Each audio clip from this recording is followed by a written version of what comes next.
Today's presenter is Vince Walsh. Vince was born in Toledo and grew up in the Old South End. He is a 1970 graduate of St. John's High School and has a bachelor's degree in chemistry and geology. He earned a master's degree in geology, all from the University of Toledo. He has worked most of his adult life as an analytical chemist. From 1977 to 1980, he served as a Peace Corps volunteer in Malaysia, teaching physics at Maktab Sultan Ismail Kelantan. Did I say it right? While living there, he met his wife Meg, who was also a school teacher. They were married in 1980 in Kuala Lumpur, Malaysia. They have 3 grown children, 2 sons-in-law, as well as 4 adorable young grandchildren.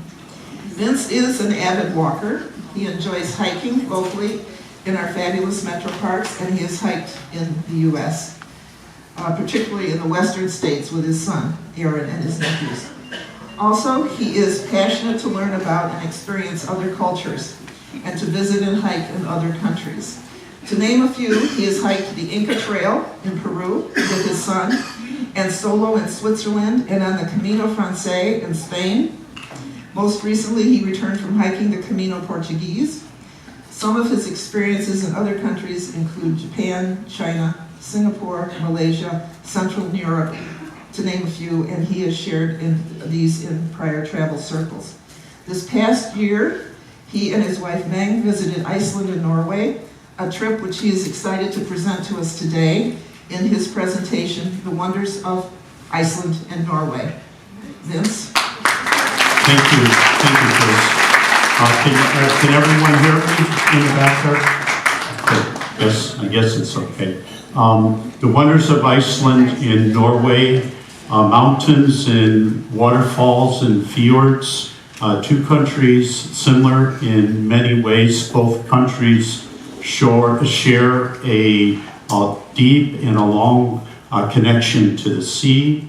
Both countries have a Viking heritage, and the original permanent inhabitants or settlers to Iceland actually came from Norway. And something that I learned about in learning about Nordic folklore is that both of these countries have trolls. Now, you'll never see these trolls because when they're exposed to daylight, they turn to stone.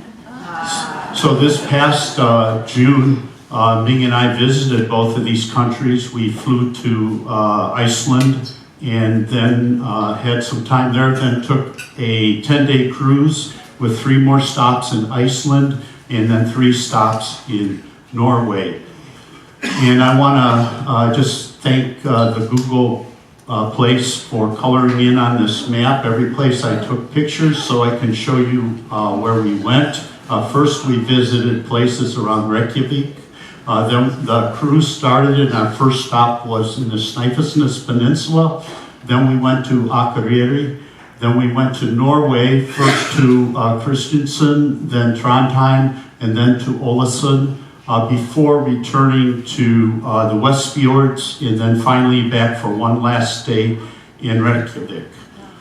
Now, Iceland is a very special country in the world because it sits on what is known as the Mid-Atlantic Ridge, a roughly 10,000-mile mountain chain under the Atlantic Ocean, where tectonic plates are moving away from each other.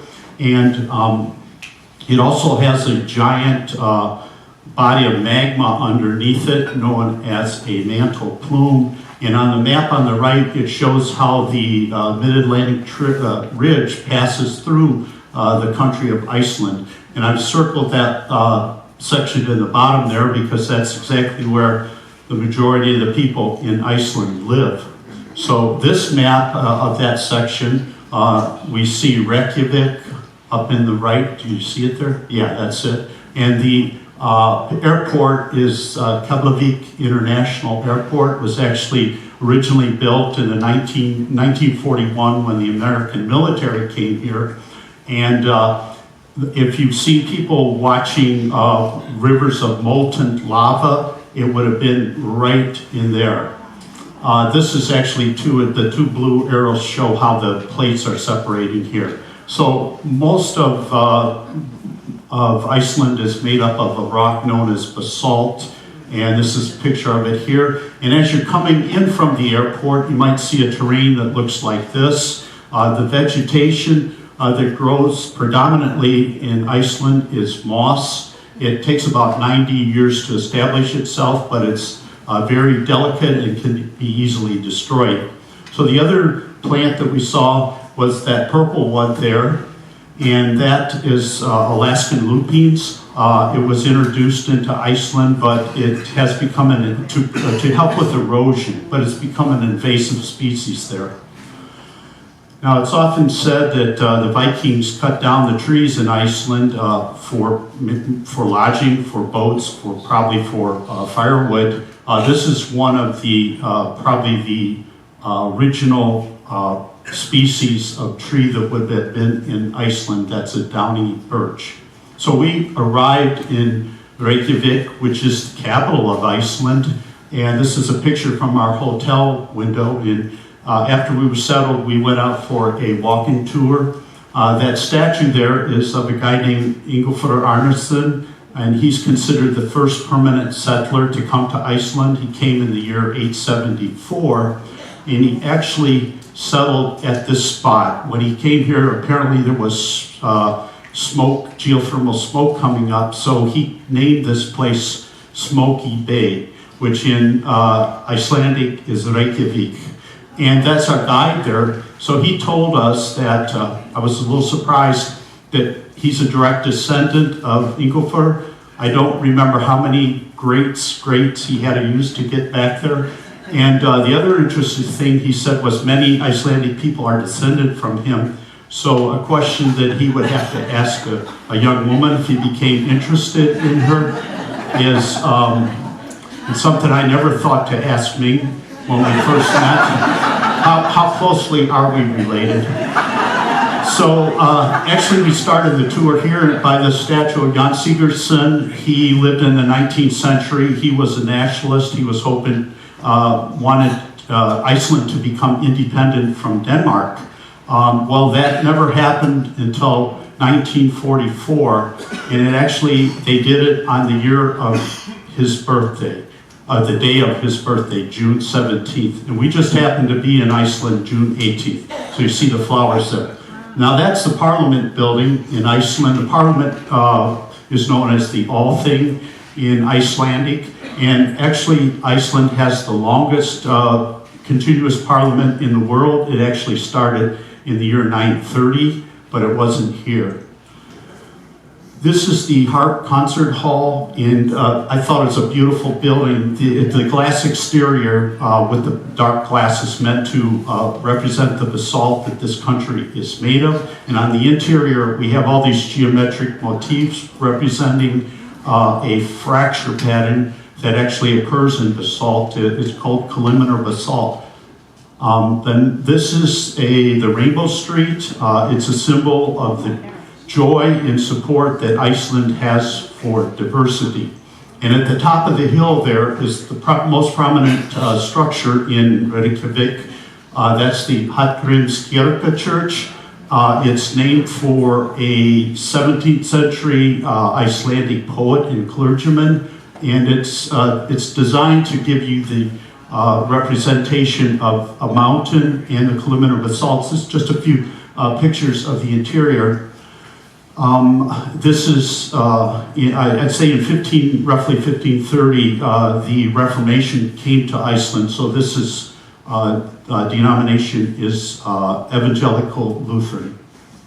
And just a few other pictures of Reykjavik, because I got too much to talk about, you can step through. And here's a few, probably from Nordic mythology, though I wonder about that one on the bottom right corner. And just some pictures of some houses I took. So the next place we went to was the Reyðarhúsaleiðir lava tunnel, and it's actually a naturally formed lava tube. There's a number of ways that these can form. This one, according to what they said, formed as an enormous lava flow about 5,600 years ago. The base of it would cool, and it formed enormously thick sidewalls that eventually formed a ceiling, making a conduit for the remainder of all the lava to flow through, and it sort of insulated from the exterior. Me put together a collage of some of the pictures there. It's about 3/4 of a mile in length. It has its own, go ahead, it has its own microclimate. So those are giant ice crystals growing from the floor of the tube. And these are striations on the walls that were left after all the lava flew through this tube. And that's the ceiling, and hopefully it'll stay there. But on the next tube, there are spots where the ceiling caves in. These are natural skylights. So the next day, we took the standard tour in Iceland, the Golden Circle tour, and we stopped at, this is the Kerry crater. I've heard different dates on when this formed, from 3,000 years to 9,000 years ago. It's a beautiful crater with that, what I call, I don't know how I describe the color of the stone there, but it was not a major eruption. It was probably a minor eruption. The lava came out, and that's what is all deposited there. And then the cone sank in, and we have this beautiful aquamarine lake at the bottom. You can maybe see the people around there. I give it to you the size of it. It's an oval shape, and I give it in American sports units. It's about 2 football fields by 3 football fields. The next stop was the Goldfoss, Golden Waterfalls. It's such an interesting falls because it has interesting geometry due to fractures in the earth that have moved the land both vertically and laterally. And the system here doesn't do sound, but I do have 2 video clips, so go ahead, honey. Oh, we do have sound. Not very much. That's the top falls, and it's about 30 some feet. And this is the bottom falls, and it's not quite 70 feet.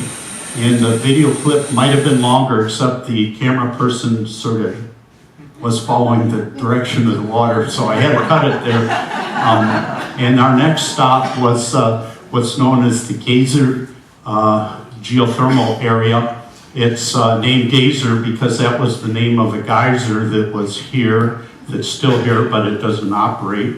But that's where we actually got our word for geyser, was from the geyser that doesn't work anymore because the land shifted. But it does have another geyser there, the Stoker geyser, that erupts every 8 to 10 minutes. And we have a little video there too, yes. So our next stop is what I would consider the most, one of the most important spots in Iceland, historically and geologically. And right here, this Thingvellir National Park, and the name Thingvellir actually means Parliament Plain. And so from geologic perspective, we're standing where we're at, we're on the North American plate.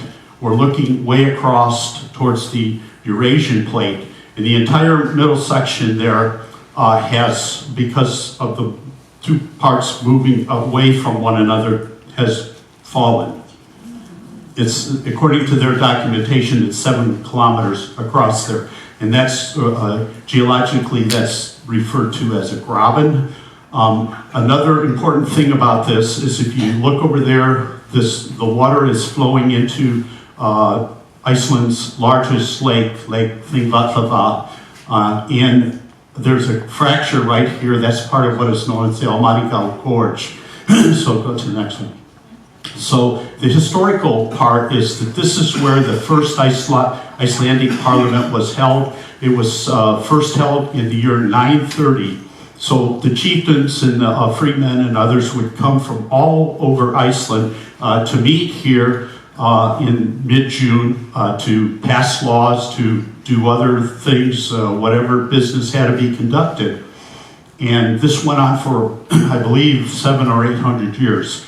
But the most important decision here was made in the year 1000, that the chieftains, and maybe some bribery or coercion was involved, they decided to become a Christian nation. There's a church there. No, that's okay. So this is the gorge, it's Almighty God Gorge, that everybody that goes to Thingvattlir will walk down the Oxara River there. Next one.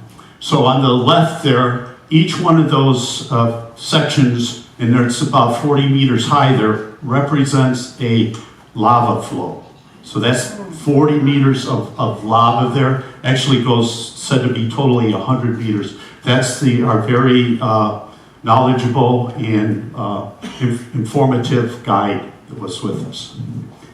So the next day, we did the South Coast tour, and we stopped at this rather, not the most spectacular waterfalls in the world, or even in Iceland, Metropark.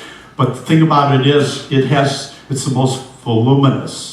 I got to be careful that I don't say voluptuous. Those words sound a lot alike, but it's the most voluminous. And the reason it has the most water going over it is because it's on Iceland's longest river. So then we come to this notorious volcano, Eyjafjallajökull, or as it is known on the street, E15. So in April or in the spring of 2010, this volcano erupted violently, sending an ash cloud way up, and it got caught in the jet stream, shutting down transatlantic air traffic for at least 1 month. So that put Iceland in everybody's naughty list or something, but actually it brought in a lot of attention to Iceland. So the interesting thing is that it's set below a glacier, and it melted an enormous amount of ice that came rushing down the side of the mountain. And that will happen with this type of volcano. Fortunately, everyone and the livestock had all been evacuated, so there were no fatalities. This is Skogafoss. It's a 200-foot tall waterfalls, and it's said that at the end of the last right at the end of the ice age, that this would have been the edge of the coastline. And I climbed up to the top there. I mean, it's something you can do, and to look out. Click to that next one. So this is the view. The coastline is now three or so miles away. So what happens is when all the weight of the ice was removed, of course the ocean's levels rose, but the land mass itself rose because it had all that weight off of it. That's referred to as isostatic rebound.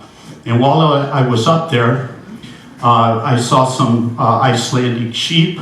And the thing about this is that through the summer months, Icelandic sheep, they can graze freely anywhere in the country of Iceland. So you could encounter them anywhere.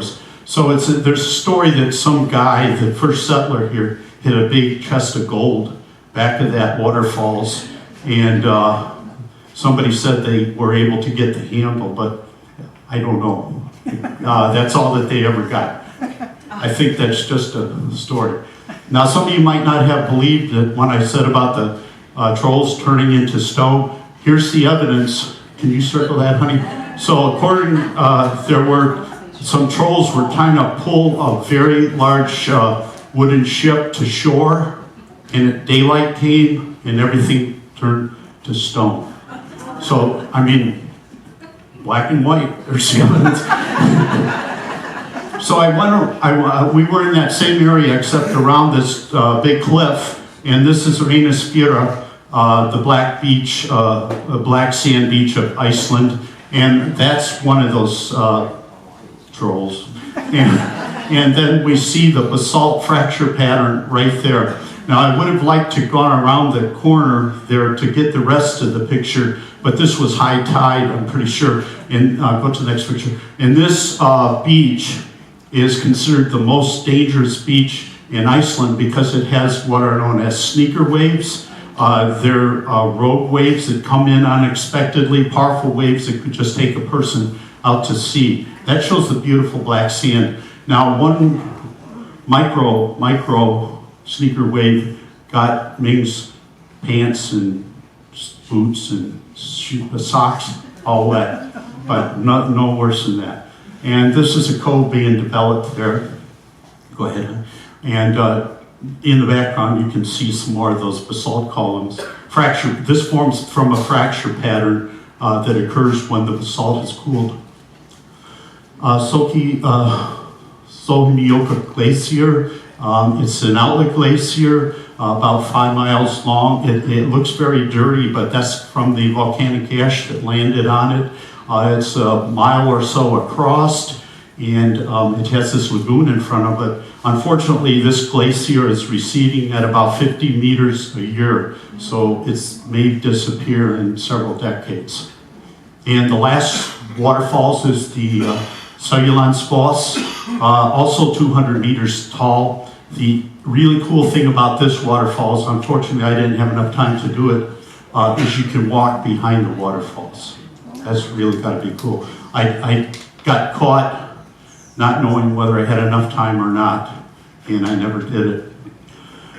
So this is 2 days later, and we've started our cruise, and we're at our first stop. It's the Snæfellsnes Peninsula, and this just picturesque spot because in the foreground you have the waterfalls, and in the background you have this very unique mountain called Mount Kirkefet, and it means church mountain.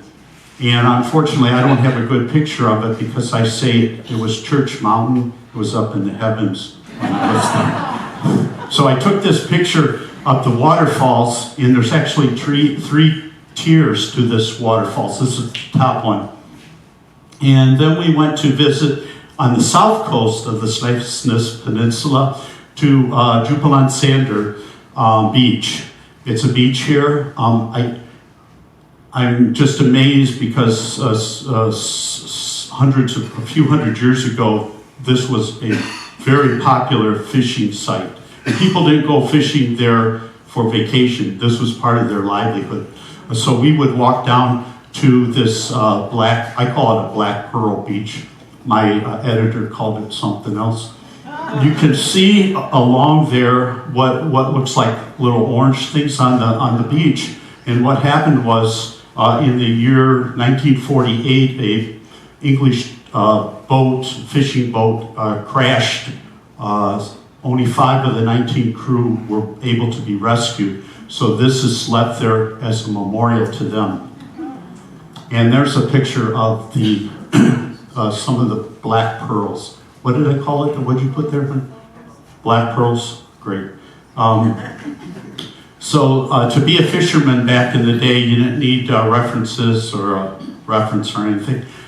You had to be able to lift the proper weight of stone, and they vary from a weakling, like me, 50 pounds, up to full strength, which is 340 pounds. So you had to lift up this stone, 340 pound stone, up to probably waist high or so. Yeah, there they are. We didn't try that. And this is the lagoon, one of the 2 lagoons, I believe, here. This is where the place might take its name from, Djupaland. Now in the background there, and we see it on our next photograph, is Snæfellsjökull volcano. And this is the site that Jules Verne selected as the setting for his novel, Journey to the Center of the Earth. Now, unfortunately, I think a lot of the documentation and maps have been lost, so that excursion is no longer available. But you can read all about it in his novel. This stop here is along the cliffs. In the distance are basaltic columns, long drunkard, and in the foreground we have some bird cliffs, and there's many birds. Go ahead, play that, honey. There's many birds that you see around Iceland. I didn't realize it when we went there, but this is probably a bird watcher paradise going to Iceland. So we had lunch at Arnastapi village. I have a view of it looking towards the sea and away from the sea. And this is a sea arch. It looks pretty rugged, but it's probably fairly fragile. Gatletter, I believe is the correct pronunciation. Well, it's close. And then we stopped. Our last place on the Snæfellsnes Peninsula was at the Black Church of Bodir. It was built in 1848, but there was a parish here from 1701, and this was actually a very important trading location. Now you look at it, it looks quite desolate, but the church still functions, and it's a very important site because many people want to come here to be married. And this was where we actually didn't dock at this particular spot, but this was a tender port. So this is us going back to get on our ship, and our ship is out there. So the next place we went to was Akureyri.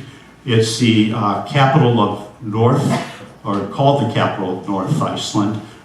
Even though it's in the north, it's at the south end of a very, very long fjord, which protects it from a lot of that northern weather. That's our boat then too.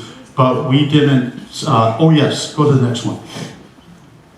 During the pandemic, maybe to uplift the spirits of the people there, they made the stoplight in the shape of a heart. And this is something that's still carried over till today. Just to see this site would have been beautifully enough for me. It was a beautiful day, but you can see a lot of the people are walking towards the back there, so there's got to be something back there. And it's this. This is Godafoss, or the waterfalls of the gods. And I just was, man, wow, what a beautiful place to be at. It's said that the chieftain here, in that year 1000, when they became Christian, he went here and threw all his statues of the Nordic gods over the waterfalls. I think nobody's found them, I don't know if that's true. Lake Midvat, translates, it's the lake of the midges. Midges are, you probably know, are these very annoying bugs that come in droves, and that's why it's named here, because you should get hit by a lot of them when you come here. Fortunately for us, the wind was blowing quite strong, and they weren't there. I don't know where they hit. But go back, honey. This lake was formed 2,300 years ago when a massive lava flow cut off the drainage from the area and formed the lake. It's a very big lake, but its only average depth is 8 feet. So there's a lot of biological activity going on in the water that makes it a place for a lot of waterfall to come. We didn't see any. Pseudo-craters. These are not really volcanic craters. They happen because the very wet land, as a very thin layer of lava flowed over it, it caused all that water to boil, and as it exploded, it created these landforms. And then we have the Dimmuborgir lava field. It formed from a massive lava flow that flowed into a low wetland. And as the top of the lava cooled and the bottom of the lava cooled, all that water was trying to escape in the form of steam. So it created all these various structures that we see here. Step through if you want. Go one more. And this last one's my favorite. It reminds me of a scene from Fantasia, Night on Bald Mountain. Looks like a giant whatever up there.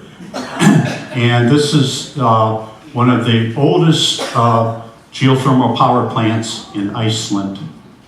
I just had to put that in. Ming's favorite place, Namaskar geothermal field, where you have a lot of beautiful colors because the fumes coming up, the sulfur and all those other good vapors coming out of the ground, and the heat, it just creates a rainbow of colors from orange to yellow to blues, and nothing can grow here because it's so acidic. Play that one too. This is a fumarole. I should have got it. It's probably about 4 to 5 foot tall, and that's good stuff coming out of the ground there.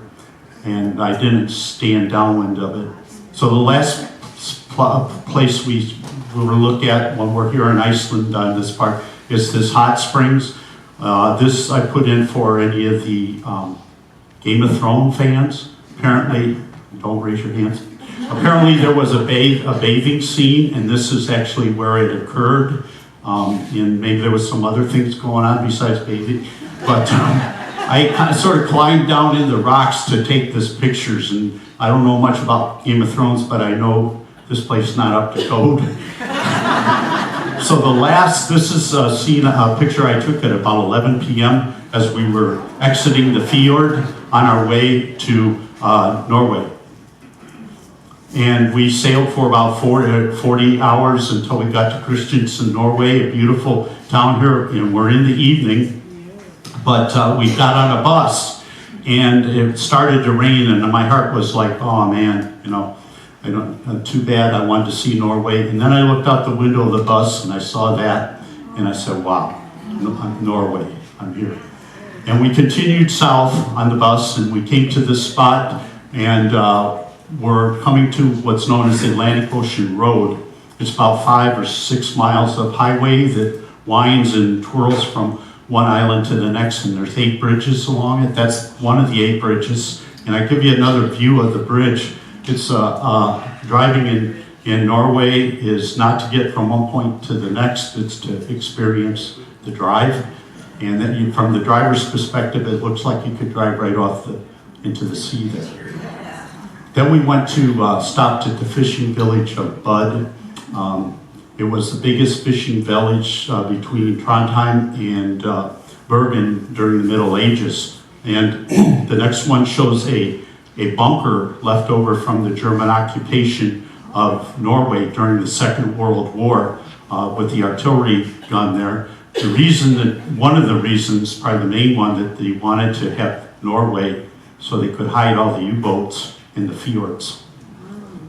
And just a couple shots that I took on the way back because I was looking towards the shoreline.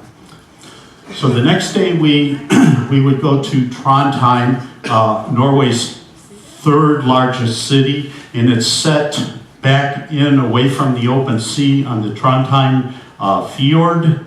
And there's a river, the Nadalva River, that kind of winds its way through this city. And this is next one. This is the rather distinct looking old town bridge that was built in the year 1681 that goes over the river. And then there are these beautiful warehouses that would have probably been from the 1600s, 1700s. Of course, they would have had goods going in and out of the city. Of course, now they probably have other uses. So one of our stops was at a fortress up on a hill. It was built also in 1681, and it was built in anticipation of an invasion from Sweden, which is about 40 miles to the east.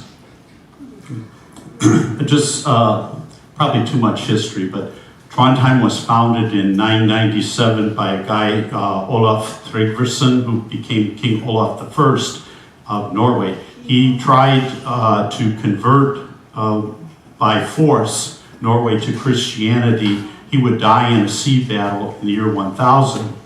And then at another note, Olaf Haraldsson, in the year 1015, he became King Olaf II. He would also die in the year 1030 in a battle, and he was made, in 1 year later, he was made Saint Olaf. So this cathedral, the Nidaros Cathedral, is said to have been built right on his gravesite. And then when you come around to this side, it looks like a right proper type of medieval cathedral with all these statues and everything. This was all done in the 20th century. And I put a little blue star up there by St. Olaf, because I would have never been able to pick him out in the crowd. There's a pilgrimage in Norway called St. Olaf's Way that goes to this point. This is one of my favorite stories from learning. Up there, that's Michael the Archangel. And the sculptor that did it, I blew it up there, a terrible picture. He modeled the face after Bob Dylan. And so you know it's current. I mean, fairly current. So I wonder, is it okay that an artist does this? Does he need permission? So what I say, he took his cue from Bob. Don't think twice. It's all right. So now when I see that statue up there and we look at it, and you know the story, it's not a complete unknown. This is a beautiful mansion built in, it's wooden mansion. It was built in the 1770s, over 100 rooms in here. It was built for a widow. Now, fortunately, back in those days, apparently they didn't have the concept of downsizing. But because otherwise we wouldn't have this. It must not have been fashionable.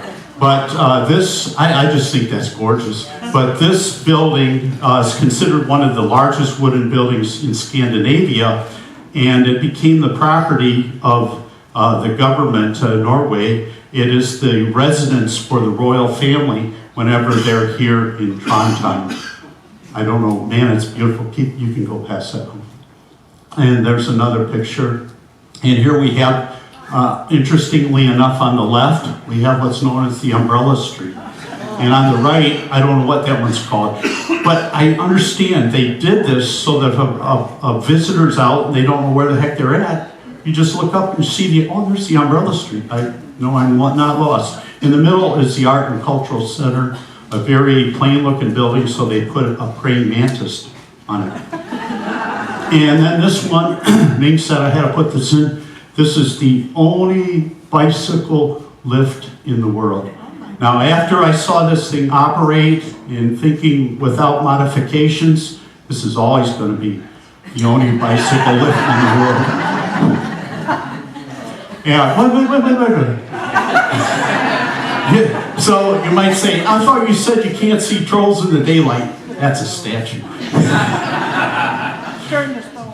This is, Munkholmen. It's an island right there off the coast. And in the past, it's been a fortress, it's been a monastery, it's been a prison, and a site of execution. And today, it's a much more fun place. And then go to the next picture. So our last stop in Norway was in Ålesund, and the picturesque city of Ålesund is considered where the fjords meet the mountains. It has a very distinctive architecture, a bit unlike other places you might find in Norway. And the reason is that this city burnt down in 1904, pretty much totally. When it was reconstructed, it was done in the vibrant Art Nouveau style. And so we didn't have much time in the city, but I put in some of these pictures of the houses or buildings I was able to take. We didn't have time because we were going from the fjords to the mountains. So we had another trip where we're going along the fjords. I think this is Highway 650, if you're interested. And then we took Highway 63 up into the mountains. And then we finally got to the mountains. And then we got to this next spot. So I put this as troll country. My grandson, Austin, my 5-year-old grandson, Austin, when he saw that picture, he said, he's eating an ice cream cone. And Ming said, no, that's a torch. Well, I know it's an ice cream cone because this guy, he's got a sweet tooth or two. So we had time to walk around this whole area. Well, it's very rough. This is mountains. And I don't know how long we were there, maybe an hour. Show the next picture. And then the next one. So this is the famous Troll Road. You may or may not have heard about it, that during the nighttime the trolls built it. But actually for us it was closed when we were there. I think it is still closed. I think Anthony'd love to drive that road. And Ming said we would have gotten sick going down. These are a few of the peaks on the eastern side. And this is some of the peaks on the west side. I know the name of that peak is the Bishop's Peak. And there should be the King's Peak and the Queen's Peak, but I can't quite pick them out there. So as we headed back down from the mountains, we stopped at this Gubransuva Gorge. I was just taken by the sort of the vibrant colors of the water in the greens in a very small area for the gorge. I tried to do a video, but was unsuccessful. This, I just look at and say, this is quintessential rural Norway. And for anyone considering resurfacing your roof, sod, it might not be up to code here, but it's an option. And so this little house, what's it doing sitting out in the river or in this rapidly flowing stream?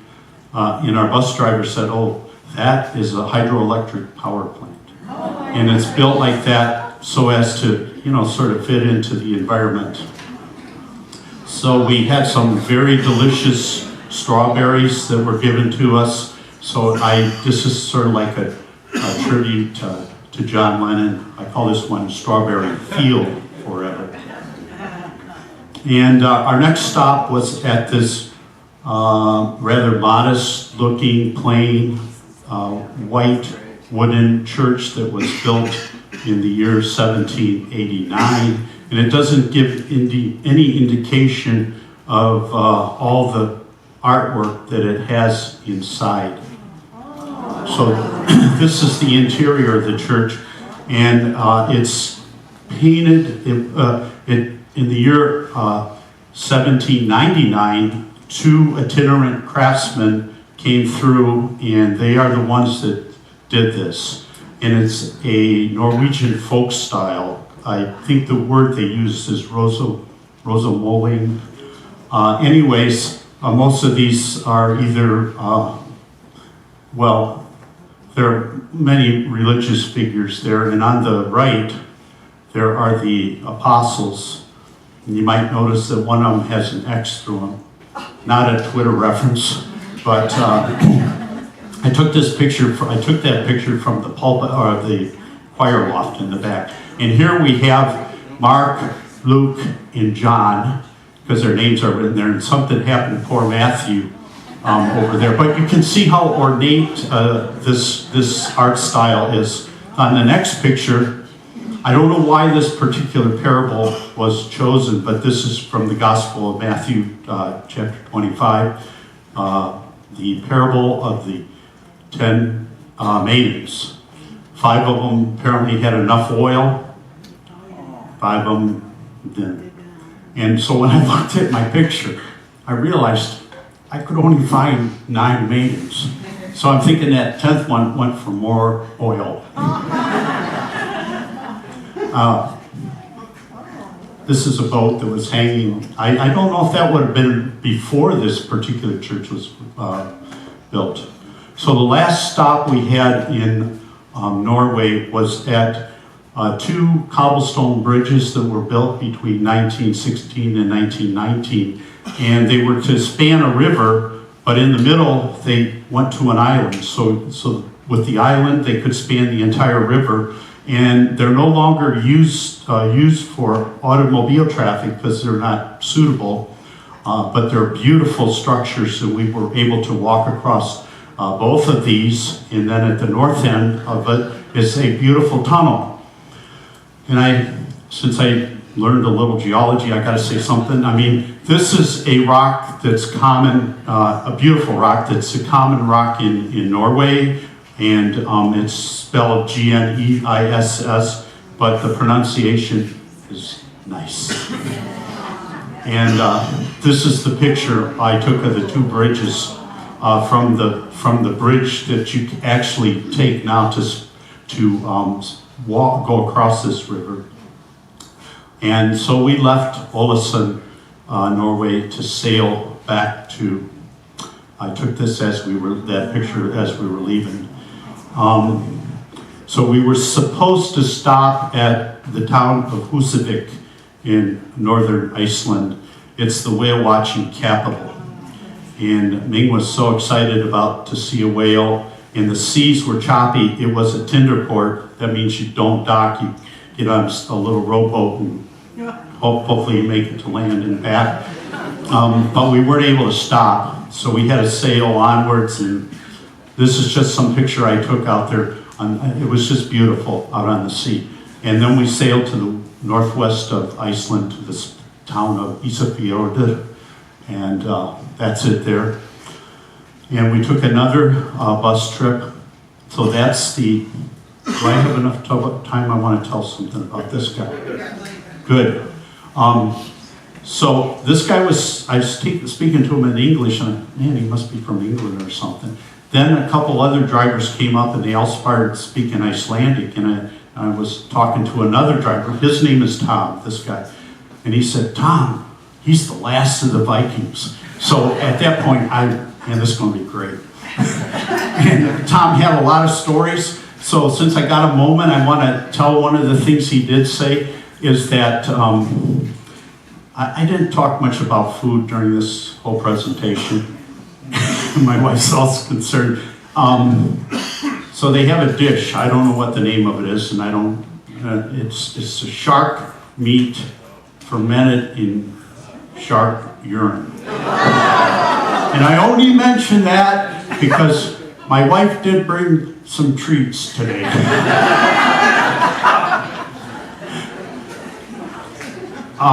So we took a nice ride out into it's beautiful. This is up in the northwest of Iceland to these fjords.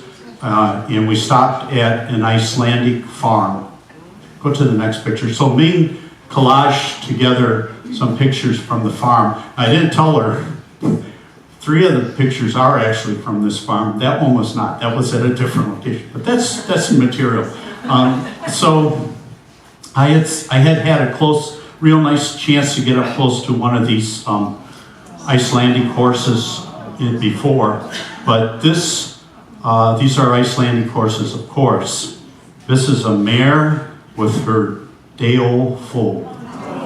And just a few words, since I have a little time on Icelandic horses. I don't know much about horses, but Icelandic horses are said to have 2 additional gaits that allow a rider to just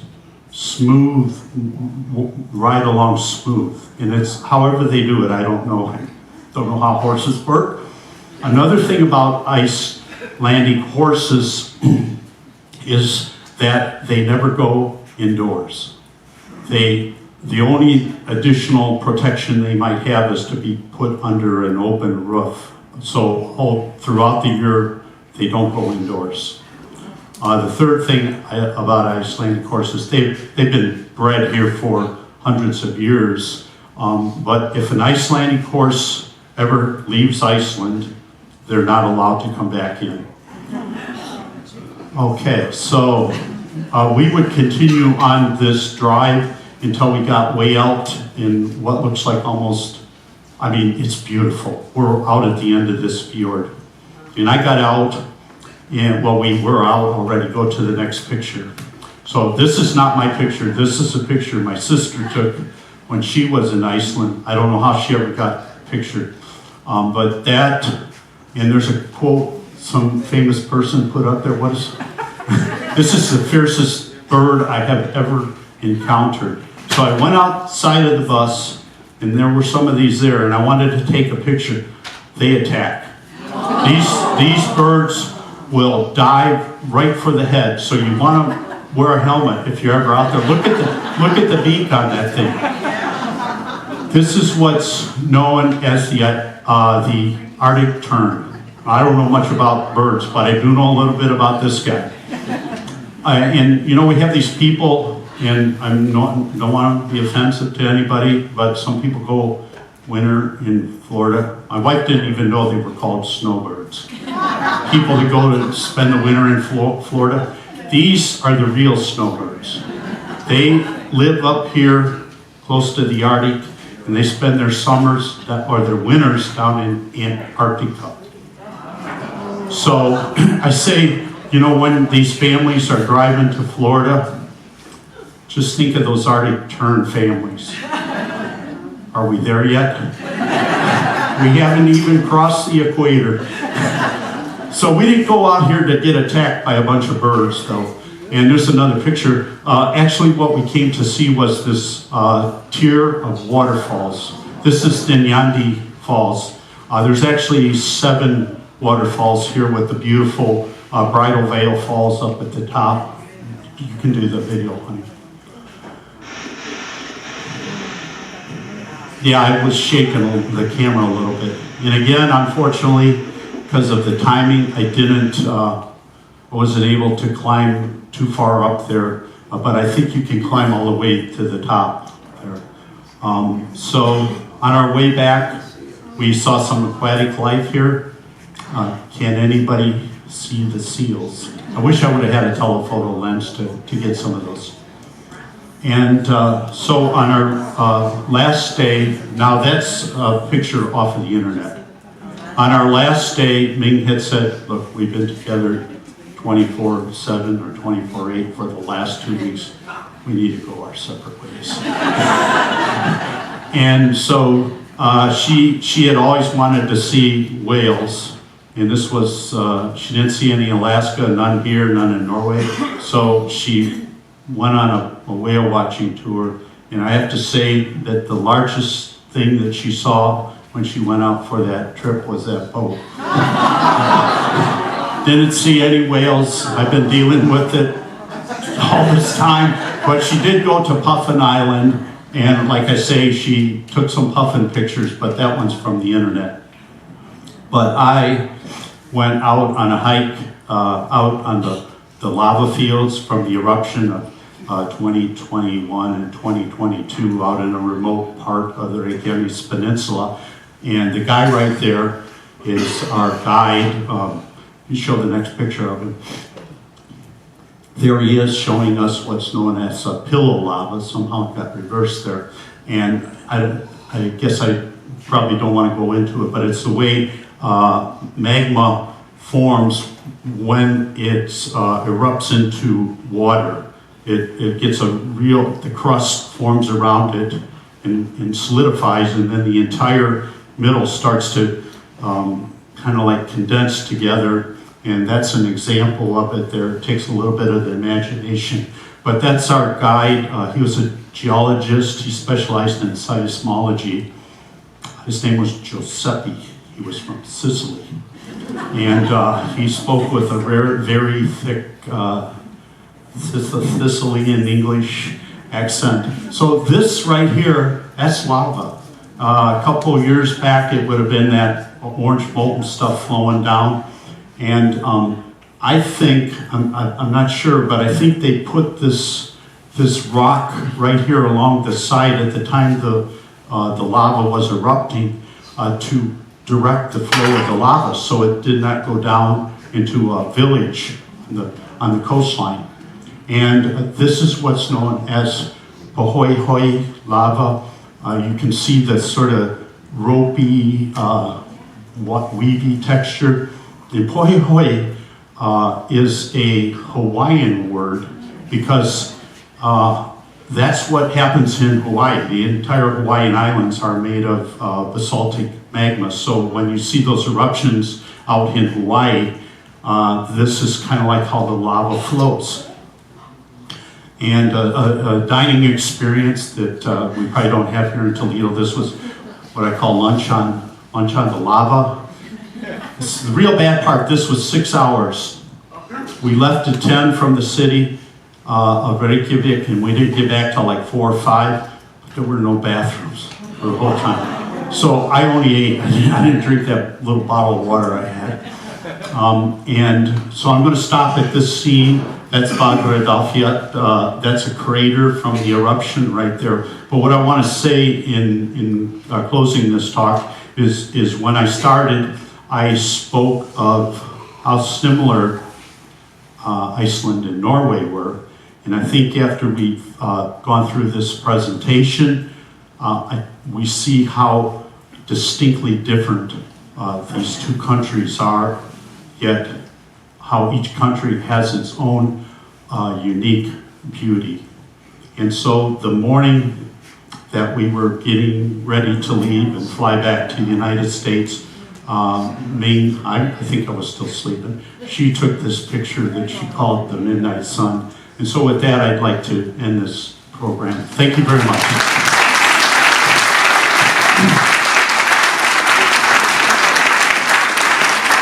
So, any questions? No? It was Norwegian cruise line. Nordic Star was the name of the boat, but it's Norwegian. And I didn't say, I thought I had way too much to talk about, so I didn't put anything in about the cruise. Yeah, I'm a swimmer, and I was really interested in that first crater that started with a K. Keurig. I just wonder if you know if people just go up from the towns to these beautiful bodies of water to swim in. I'm missing something there. I just wonder if you know if there are swimmers in those craters. Oh, I don't think you would swim in that crater. It's got a lot of mineral concentration in it. I won't say for certain, but I don't think that you swim in that. So many of the places in Iceland are privately owned. I mean, some of those waterfalls are privately owned. That crater that you mentioned is privately owned. That lava tube is privately owned. So you have to pay to go in them, but we never dealt with any of that because it was all covered in whatever we paid for the tour itself. I wanted to, yeah, go ahead. What time of the year did you go? So this was last June. We left to Detroit at June 16th. We arrived that morning in June 17th we left, and we arrived at the morning of June 18th. We came back on July 2nd. That was that morning, that last morning. And one thing I didn't say, I had a picture of blue water. Ming asked me why did I put that picture in there. So the guide that we had, the woman that was our guide in Trondheim, was initially from Germany. And I asked her, when we were at the Nidaros Cathedral, I asked her, have you ever heard of St. Olaf's Way? And she said, oh yeah, my husband and I walked that. That's the reason we came to live in Norway. And I said, wow, that's pretty cool. Then I asked her, how do you like it here in the wintertime? Because of the darkness. So one of the things she said, well, during the winter, I mean, cross-country skiing, that's what everybody does. And then she said something that I don't know much about it, but during the twilight time, there's this blue color that must be just magical. And it's not like it's just there momentarily and it disappears. I mean, it's there quite a while. That's why I had that scene of the blue sea. She also told me, I think they had young children. And in Norway, when you go to school, one day a week, it has to be outside, not indoors. If anybody's back there, I can't see that. Oh, yeah, just speak up. It didn't look to me like you went to either the Blue Lagoon or the Sky Lagoon in Iceland, or? That's very true. The Blue Lagoon is it's a man-made lagoon, of course. It's the discharge from the geothermal power plant down there by where the eruptions are occurring. No, we did not go there. And there are, Ming wasn't really into anything like that, and I couldn't find a time where we could do something like that, but I would definitely recommend going to one of these places. Did you go there? Yeah. Okay. Okay, It's yeah. strange, the water and the minerals and. Yeah, many all the minerals in ice, there. The stuff you put on, you know. And they change the water, I think it gets changed every couple days. Any other questions? Yeah. What was the temperature roughly? So good question. I didn't think about that. It was cold. I wore a coat pretty much most of the time, not a heavy coat. One thing about Iceland is it's extremely windy, and the weather can change, as you saw in some of my photos. It can be nice and beautiful, or it can be stormy and rainy. But the wind is a major factor. And I had extra clothing in case it did get pretty cold. Any? Were the tours, the bus tours in Norway, arranged by your tour line, by your Okay. crew? Yeah, great question. So if you go on these boat trips, the cruise line offers a whole bunch of cruises, or not cruises, but trips at each of their ports.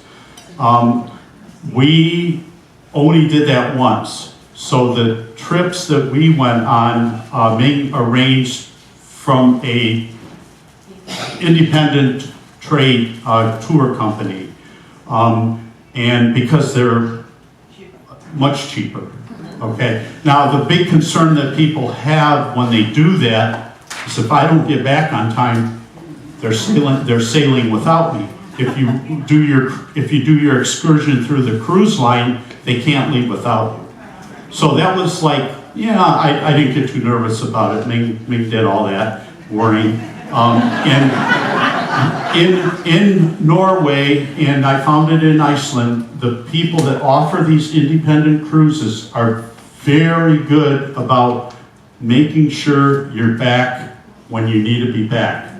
The other issue that comes up is that the boats, the cruise ships, sometimes they don't arrive when the schedule says. And so if you booked a tour with some tour group and you're going to be 2 hours late, that tour group usually knows what's going on.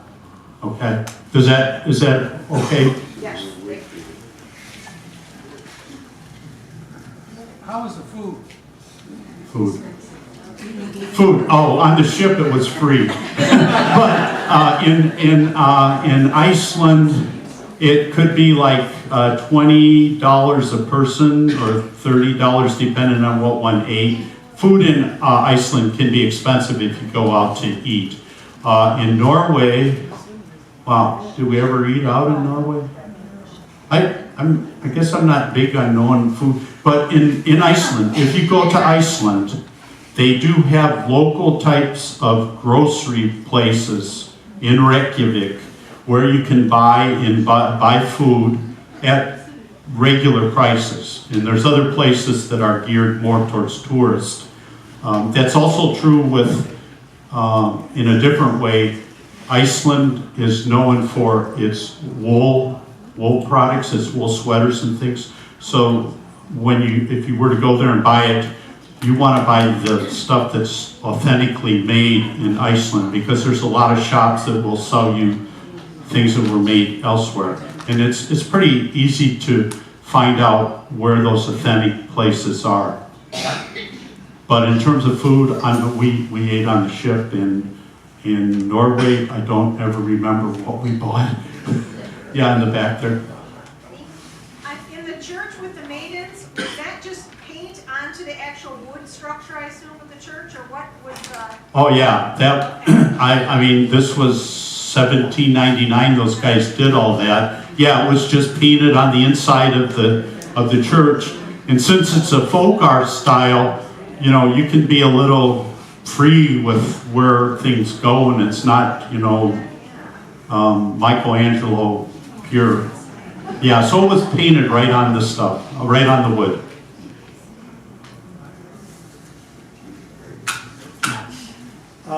You mentioned the stops on your cruise, and you also mentioned, besides Trondheim and Kristiansand, what happened with Bergen? So when you go on a cruise, No, what did you stop in Bergen? oh, what? No, we only stopped in 3 places.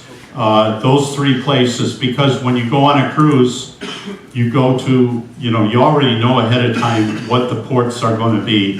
Bergen is much further south. It's on the coast of Norway, but we were a bit north. We were like in the maybe the central part of Norway. Of course, Norway it's 1,100 miles long from top to bottom, which is very long and has many different facets to it. So I tried to present as much as I could of the different parts of Norway that we would see. Did you do the pub crawl in Reykjavik? Pub crawl. No, I did that little crawl when I took that picture of that bathing place there from the scene from Game of Thrones. But no, I didn't do it in Reykjavik. Do they still have it going on? Pardon? Do they still have it going on? The pub? Gosh, I assume. Yeah. It's one of my favorites. In Iceland, I didn't quite understand whether you were driving your own tours or... No. In Iceland, everything that we did was with a tour, some sort of tour. Now, if you're in Reykjavik, you can take tours, the Golden Circle tour, the South Coast tour, then you can take a tour probably to the Blue Lagoon. So there's plenty of people that are operating tours that leave right out of Reykjavik. Okay, thank you all.